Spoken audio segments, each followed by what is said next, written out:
What's up, y'all? Up to Something Media. Wow, we are back. It's been so long since we've been here, but it feels good to be back with the boys and our guests here. But obviously, I'm going to start off with the intros. I just want to let y'all know I'm no longer Barack Obama because we do not support Diddy around here. But it's your boy Renee, a.k.a. Cozy Campos, a.k.a. Renee the Ranger, a.k.a. Renee the Goat. And then who do I have here? Man, they said we couldn't come back from being canceled. We did it. No, I'm just kidding. We were never canceled. We never will be. It's your boy Diego. Glad to be back. Who do we have? Howdy, folks. This is Shamir. We're here to sell cars and sell them cheap. Daniel, OG Daniel, Topo Garcia. You already know what it is. Shy Guy, Butterfly Guy. Okay. And a special guest. Who we got? Who we at? Who we at? Y'all not going to introduce me? No. Introduce yourself, then we got... No. So, for those of you who don't know... This is live. You're making us look bad. No. For the 3 people who don't know who I am. No, Wow. She has more followers than us combined. I know. No. My name is Paloma Diaz Rivas, and I'm just happy to be here. Yeah, we're happy to have you. You know what I'm saying? Thank you so much for joining. If you're watching this is our first live podcast episode, and we're very ecstatic to have Paloma here. We're actually at Bowl Games. We're at the industry mixer here, powered by the Deck Network and Up to Something Media. So very fortunate for the opportunity to be here, speak to you about some entrepreneur, what you've been doing, what you've been up to. How have you been? How's your year going so far? Oh my God, my year feels like it's moving 1,000,000 miles an hour. Really? Like we're in June already. Like that's half the year, which is crazy. Happy birthday 2024. I'm gonna need you to log out. All right. This is live. All right, Over there? Remember, we can't edit anything that we say. Sure. That's right. No, but how you been? I know the last time we saw you was the cosign mixer. Yeah, that was like... No, that was like 2 weeks ago. Wasn't it at La Neta? No, that was before. Before that. Yeah. Yeah, so the cosign mixer. So it's been crazy fast because I as you guys know, like I became director of La Vida Cosign. Come on, congrats. Thank you. So counterpart to KG, shout out to KG and Cosign and all of the team there. But I think that's why it's been like moving 1,000,000 miles an hour because I'm like learning on the job and learning something new completely that I hadn't done before. Because an influencer is kind of like, it's just you know, like you are the business, you are the face, you are the brand. There's no team. CEO. Right. There's no CEO. It's just you. There's no like organizing events. I mean, I'm sure some influencers do, but it looks a little differently, right? Mm-hmm. So when you're working with like a media agency, it's a lot of fun stuff you get to learn. But it's cool. I've genuinely enjoyed this year, and I'm excited for what's to come. Congratulations, by the way. Yeah, you said you're CCO, right? Mm-hmm. Chief Creative. That's awesome, man. Yeah, that's amazing. And so I know you were a creative on your own, like you're saying. Yeah. Now kind of taking a leadership role with a big group. What do you see has been like the biggest difference and change with that? Like what adjustments have you had to make? I think the adjustments is learning how to network from not like an influencer standpoint. Like I can network and say, hey, I'm an influencer. I can offer promo. I can do this. I've worked with such brands before. But now coming at it from the COO perspective of like, okay, this is what our company could do. This is what we have done. Learning how to even like as small as like the decks, like pitch decks. Right. Like those are different from like influencers. They have what we call media kits, right? Yeah. But companies have pitch decks. So learning like almost the psychology behind that and how to talk to the people. Like I said, not coming as from like me alone, but as the company. You're selling yourself. I'm selling a whole brand to them. Exactly. So I think that's one of the biggest things because before I became like influencer like full time, I did events and trade shows. So doing an event was to me like easy peasy. That was not the hard part. It's just the different types of conversations you have to start having with the people like at these type of networking events, right? And kind of dressing the part, if you will, whether that be like with your attire or just like the way you talk, and speaking like as not with I but with we, if that makes sense. So that previous experience from your last job did translate over to this current job and help you out, right? With the trade shows and selling yourself? Yeah, I think so. So with the trade shows, so I did aviation trade shows. So that was like we had to coordinate like helicopters flying into a certain like warehouse and so it was really cool. So we had to do everything from like a trade show could be like in 2 years and we already had to start the paperwork like today. Yeah. That's wild. So it was just like, so doing events to me, like I was like, okay, if I could do aviation trade shows, I feel like I had the confidence to do like these type of events. Right. So that like translated over. So that's why I was like, okay, I could do an event, easy peasy, right? Right. But what I observed from that job was the way that my corporate bosses talk to what I like to call walking wallets. What? Will you please elaborate on what that means? Let me for the elaborate. crowd? It means the people with the money, the capital, to sponsor events. Oh, okay. Right? All right. That's what I mean. What do you? And not in a rude, but like in a totally Say what kind of people they are. Yeah, What it is. but a certain environment. yeah, a certain environment. So that's what I mean by like okay, you're just gonna kill me. No, but like with the pitch decks, like it goes back to that, like being Right. able to say like, this is what our company can offer you. This is Right. why it's beneficial for you guys as well to sponsor us, because XYZ. So that's Make what I it mean. make sense. pretty Yeah, we much. had to Okay. make it make sense. The math had to be mathing, you know. So from aviation trade shows to what you're currently doing right now, CEO and content on social media, when did you decide you want to do that full time? So I decided when I was like, weirdly enough, I didn't move out of, I was just reading this in a book because it was, let me be a book nerd for a little bit. But You're a big book reader, no? I am a big book nerd, bookworm. But I was reading in a book that there's a difference. So some people move out of fear and some people move out of ambition, right? So in this case, I moved out of fear and anger, because at my old trade show job, I was learning a lot in the corporate America world, but it wasn't really where I wanted to be. And I had a terrible boss, like really, really bad. And so I decided to be full-time when I had just had enough of the corporate world. And that was I made like the mental decision like in August of 2022. And then I put in like my last day was, I believe, mid-November of 2022. But it wasn't because I was like, okay, I can do this, blah, blah, blah. But what really made me take that leap was like just me being done and So over. this is a recent change then. It's not that too long ago so that like happened. 2 years ago, like a little less than 2 Less. years ago, Right, right? and look Yeah. at the success you've had in the 2 Yeah. years is amazing. Thank you. No, I appreciate it. And I think that's also with entrepreneurship, one of the main things. It's like you don't have as many people that you're or if any that you're reporting to. You don't have a boss. You're your own boss. And like with you being kind of a younger, head of a company, leading your own platform, what challenges have you seen? Because I feel like a lot of people look at entrepreneur, it's like, oh, I'll get that later on in my life, or whatever the case may be. But you got a pretty head start on it. I feel like you're doing a great job. What kind of challenges have you seen? No, I appreciate it. I feel like, how would I say this? I'm not taken maybe as seriously just because of my age, and people do see me as younger and inexperienced, which totally valid. Like, yeah, I don't have that many years in the game, but sometimes they don't choose to like really open up and listen to what I have to say. And it may not be the smartest thing in the world, but I feel like just being in front, getting those people's attention, like real attention, and saying, hey, like, I think we can do something here. Let's work on it. But like one glance and they're like, nah.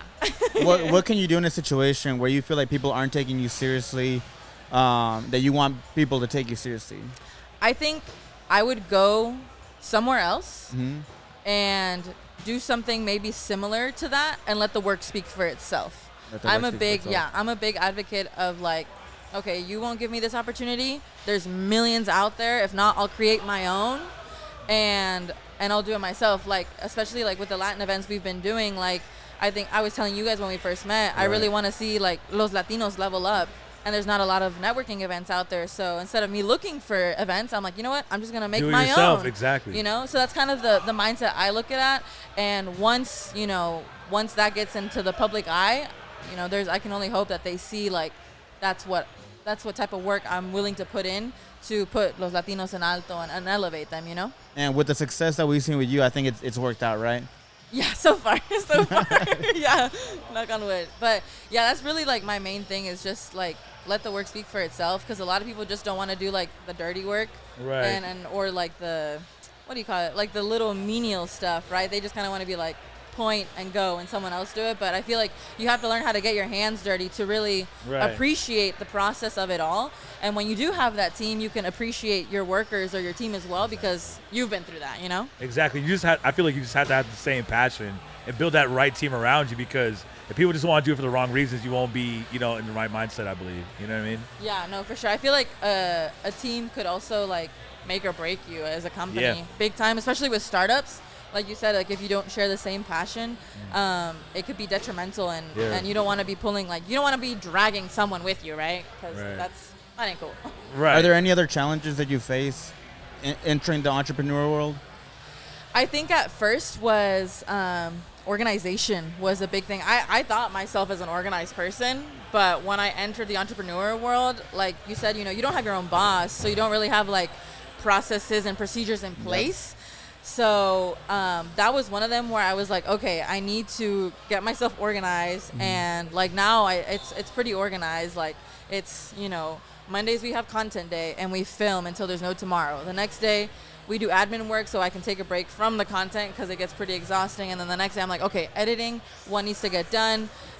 Is this a sponsored post? Okay, do those first because those hold priority, and we always want to be early to look like, so it's a good impression on brands, right? So organization, and also treating it as a business, and really, like you said it in the interview at Casablanca. You said it in the interview. Really mastering your craft is, I believe, is what you said, and just like Good job, Daniel. Good job. Yeah, I may have said that. I don't know. Yeah, wow. Go look at it. He's at an La Vida Costa. influencer. No, but like really what you said was just treating it and putting in time and effort for it to grow, because that's the only way it's going to grow. Consistency all the way Consistency through. is a huge thing. Oh my God. Like that's probably like my main takeaway with anything. Like, and I feel like that applies everywhere, like in the gym, your life, health, like work, All the way business, through. everything, So yeah. 100%. We're all creators. We all know the importance of consistency and what it takes. It's not easy when you have 4 adults with different schedules and different priorities, right? But it takes the work to align our priorities to get that success. And we've seen that here with Up to Something Media, and we see it with other brands, So I think it's very inspiring. No, for sure. No, and the thing is that, like, with what's like one of the most difficult situations you've dealt, like what's like a trial and tribulation you've been in the path of being an entrepreneur? Because I know as an entrepreneur, it's really tough to be in a game, especially this new in the game, and you're so successful. Like, what's some advice that you have for like people like trying to get in the game of entrepreneurs? Oh my God! Don't say I'm so successful, because I feel like you're doing. No, in 2 years, that's a really good thing to have. You know what I mean? And especially in a big company as like co-sign, you know what I mean? Having that role is a big deal. So you should really give yourself some flowers. Appreciate it. Thank you. I think financial literacy and discipline. Because there comes a point where, like you said, you got to learn new rules, especially like this past year, I did my taxes for the first time as a business, as an entrepreneur, and that sucked. Yeah. Tell us about it. IRS. I hope they're not watching this. Yeah, and I think that was just like learning to, again, be organized and treat it as a business, and treat it as such, because now, like, I am my own boss, so I have to write myself my own checks in a way. I feel like personally, like, that was a big struggle for me, because they don't teach you that in school. Like, I mean, I didn't really go to college, but in high school, they definitely weren't teaching you that, They don't teach you that in college either. There you go. So that, like, a lot of learning curve in that sense when it comes to, like, opening an LLC, opening a business account. And I didn't know there was different, like, types of business accounts. And I'm like, well, shoot. And at that time, I had no one to ask. So it was really trial and error. But at the same time, I'm glad it was that way, because those are lessons, like... It's going to take the IRS knocking on your door for you to learn. Yeah, facts, yeah. That type of thing. But I feel like those lessons you never forget. Yeah. So I feel like, personally, that's another thing that I would, like, struggled with in the beginning. And still am learning, quite honestly. Yeah. It's a learning experience all the way through, right? Oh, facts, yeah. I feel like the game is always changing. So I'm sure, whenever you started, TikTok and Instagram weren't what it is now, or whatever, What do you have anything, like, any predictions of what the next, like, 5 to 10 years may look like for an entrepreneur in the scene that may be doing, content or media and stuff like that? Any predictions? Gosh, that's tough right now with everything that's going on with TikTok, right? Let me just address that.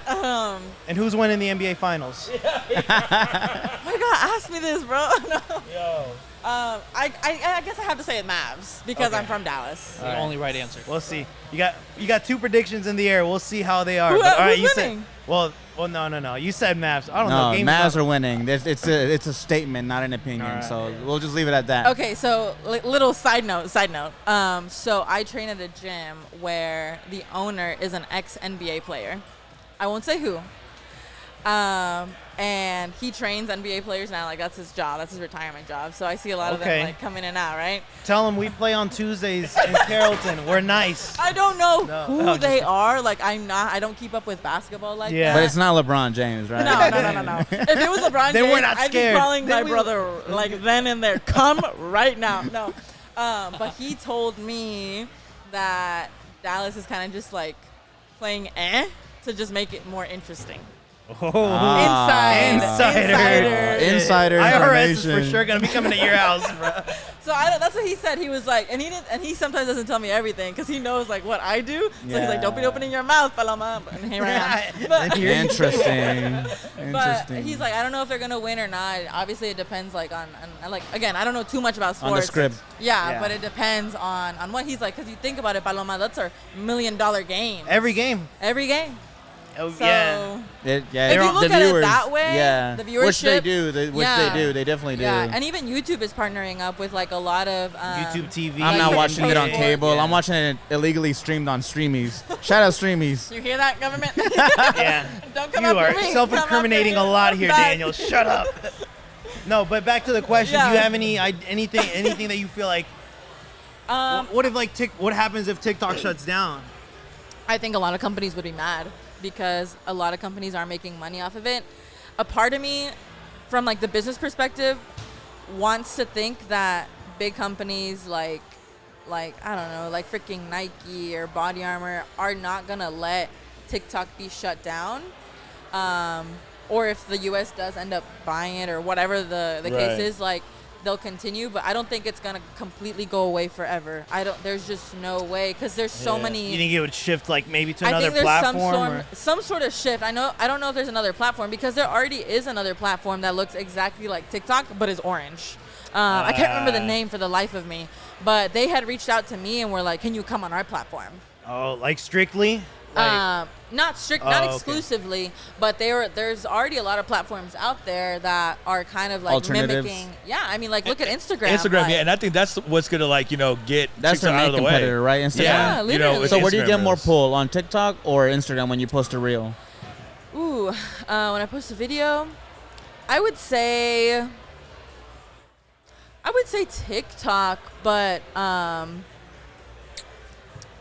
ooh, that's Where a are you good getting more question. traction, more comments, more likes? I would say TikTok for sure. then. TikTok? Yeah, I mean, I post every day except for like once or twice a week, but I would say TikTok just because my numbers are just high. I mean, I have 700K followers on TikTok, so obviously like the numbers. Whoa, The numbers will be sorry. high. Okay. So how would your business plan change if TikTok is banned? Because that's 700K followers out the door. Yeah, honestly, Jeez. I think it would allow. Honestly, like I'm pretty optimistic. I like to think so. That means I have one less platform to worry about and can focus more time and energy on YouTube and Instagram. And Instead of Facebook. That's a good mentality. Be like, yo, Yeah, Yeah. instead of weighing the negatives, you're like, bet how can I use that energy towards something else? Okay. Yeah. you're like, yo, I still got a couple thousand on Instagram. No biggie. Entrepreneur You know what I'm tip saying? right there. Yeah, So, right. We Yeah. know that a lot of your content is dance based. Yeah. Like at least the your side, not the cosign, right? Mm-hmm. But what made you start dancing on the internet and inspiring people to dance? So really, truth be told, like I did not like to dance. At first, I was very shy, introverted as heck. Like that's where the reading comes from. Like that's how my summers were spent. I didn't have a quinceañera because of how shy I was. Which So is you're like, you don't seem shy or introverted. well, no, I've grown into like you put on a mask and like you take away. I think I've learned to just put the shyness aside and be like, this is my job. This is what I have to do, and put a brave face on. That's me. That- without the that's legit, something. Daniel. That is legit, Like Daniel. I'm shy and Yeah. introverted, so I'm Yeah. not the type to be social around Yeah. people. But It is like you what- said, yeah. you gotta put it aside and and be that person Yeah. for the Wow. camera. That's beautiful, Daniel. Like, coming that from for his you. shyness. It takes a Shy lot guy, though. Shy guy, but but fly a guy. fly guy. Think about it Yeah. as a battery. Like your social battery goes down so down Oh, quick. yeah. So by the time I get home, I'm like, damn, I'm not leaving my house for like a week. You still get scared to talk to like new people? Not scared, but like it's more easier now because thanks to y'all, like y'all are all three of them are like very social, right? Compared to me, right? Oh my God, yeah. So like, I'm really Stop fucking it, shy. stop Yeah. yeah. You So when I stop would it, hang Daniel. out, when I would hang out with them, like it's like okay, I have to introduce myself to this person, or they would introduce me, so I'd have to talk, and I'm like, Daniel, you can't be standing around there doing nothing, like go talk or something like that. But I think I've gotten better. So I think it's like shocking to say that you were shy and like introverted at one time because you don't seem that way at all. You're like dancing on Instagram in front of millions of people. So Yeah, my no, God. and I feel like dancing is probably like one of like But the things that you can't be shy about. No, facts, big facts. But I always tell people, I'm like, there's a difference between me dancing on stage and me dancing in front of my phone in my room alone.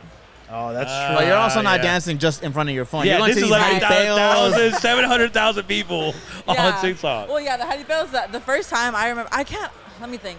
I don't know if I remember the first time I went on stage like with a banda or group or anything like that, but it was just like, I was just happy that like you can only see so far. Yeah, because of the lights. Yeah, right, I was like, it's not like you can thank see God. all those people all at once. No. But yeah, so to answer your question, so it was very introverted at first, and I think there was like after the quinceañera, there's like I'll have to find the videos one day and post them. But Yeah. my mom probably saw like how I probably like okay, so for my 15th birthday, I was about serenata in Mexico. So we just like had like a family party, Yeah. like something like algo leve, right? Something light. And but so and after that, my mom I think realized like, dang, I probably should show my only daughter how to dance. So she kind of forced me to learn. And so I started more like dancing with her, and that kind of helped me out of my shell. And when I started doing videos, I actually started with like clothes and like fashion. I really liked like fashion. And then, but the song that I would put like in the background would be like a Mexican song that you could dance to. Dance to, yeah. And so one of the videos I like would start like, you know, dancing a little bit, get a little groove on. And then that kind of like escalated to more and more and more. And so people then were like, oh, you should dance to this song next. And it became less about what I was wearing and more about the dance moves. And that turned into tutorials, and that turned into where we are now, pretty much. So it's like it was like viewer directed. Like the viewer said, "Hey, maybe you should dance to this song. Hey, teach us how to dance this." I always say, like, if you're an influencer, like, your boss is your public, like your público, your audience, right? Your followers. That is a crazy. good. Because you are nothing without them, right? So True. I suggest you keep them Damn, happy. that's crazy. Never seen it like that. Yeah. So I kind of listened to them, and they took me where I'm at now. So what was the first video that blew up that made you think like maybe this should be my job, where like you're dancing on Right. on the internet? So the first video that blew up wasn't even, my face wasn't even in it. It was just like, weirdly enough. Yeah, no. So it was like literally, like, again, I really like clothes. Right. So I like literally took a video of like, what was it? Like I was looking on freaking, I won't name the clothing website because I'm not giving them free promo. But it was like, Wow, yeah, Entrepreneur no. tip. Wow, yeah. Number whatever. No No free free promo. Yeah, no, yeah. No free promo. Entrepreneur counter right here. So I just took like small clips of like clothing items on the website, and I literally put in the caption like, or like in the video like, should I order this and make a haul out of it? And I remember I posted that at 9 p.m. on a Friday night, and the next day I had 1 million views, and I was like, really? I was like, shoot, now I have to order these clothes and make a haul. Jeez. What was that on TikTok or Instagram? That was on TikTok. Yeah, that was on TikTok. TikTok came first. I didn't post anything on Instagram for a minute, probably until I hit like 50K on TikTok. I then started posting on Instagram. Oh, wow. But that was because I was like, oh, ¿qué dirán? Like, la gente, like, that followed me. I Yeah. was like really shy. I didn't want to post. So did the So- following from TikTok come to Instagram once you started posting Yeah. that same content? Yeah. I would say at first I would just kind of like promote my Instagram on the videos of TikTok, but I didn't really post on Instagram. Like I didn't post reels on Instagram. I just posted pictures again because I was really into clothing. Yeah. But afterward, I was like, you know what? I need to start posting videos. Like at this point, like when Instagram announced that they were like, oh, we're a video platform, I was like, okay, time to hop on. And I know you said previously, like, you took a big shift from, you know, you're doing fashion to kind of dancing videos, but then you started making them like educational or like instructional videos, and you said that was like really successful for you, huh? How would you say, like, does that any of that translate over to your position at Cosign, like your leadership role there, besides like the adaptability? I think what translates over is how to get people to engage with content. I think that's my major, like, what I bring to the table, because I'm in the weeds of it. Right. And like you said, media is ever changing. So when you're in the weeds of it all, it's easier to pick up on things that like right. You're like keeping up trends. to current. Yeah, I'm right. up to date on what's going on in TikTok world. And even then, like sometimes like I have friends that talk to me about certain trends that I had never even heard about. But that's because they're on another side of TikTok. So Yeah. I think that's my biggest thing. And just I always tell people like I lead two lives. Like I have my influencer side, and then I have my professional side, right? My career. This is the one you emailing. This is the one you see on the weekend. Who you think you're emailing versus who you're actually emailing. Yeah, exactly. But That's who, yeah. the professional side comes from like I have a big shout out to my parents on that one. It's just reading the business books that I did when I was young, and that like translates over to how I talk to people, how I shake their hand, how I look them in the eye. Because again, they don't teach you that in school. So Right. You either got to learn from someone who has it, or read it in a book. In my case, and kind of learn how to like ask for certain things, like in business. Again, talk to the walking wallets. Oh my God. There's a lot of strategies and books that I recommend that you pick up. But yeah, just and like learning how to apply like any like Robert Greene book is phenomenal. I was gonna ask you, do you have any recommendations for like listeners yeah. for like what books to read for entrepreneurship? Yeah. I think the first one, like if you have never picked up an entrepreneurship, I think is just Rich Dad Poor Dad is my number one as an intro, because that kind of opens your eyes to how society works and how we're taught. And that one's really good. Who Moved My Cheese is another one that identifies. It's really, really tiny. Like that's like a day read, I think, like really, really small. Really? It's called Who Moved My Cheese? Yeah, Who Moved My Cheese? I believe Okay. so. If memory Cheese. serves me right. And that one like identifies like basically like the people who are just cool with being content in life, and the entrepreneurs and the ones that go out and again create those opportunities.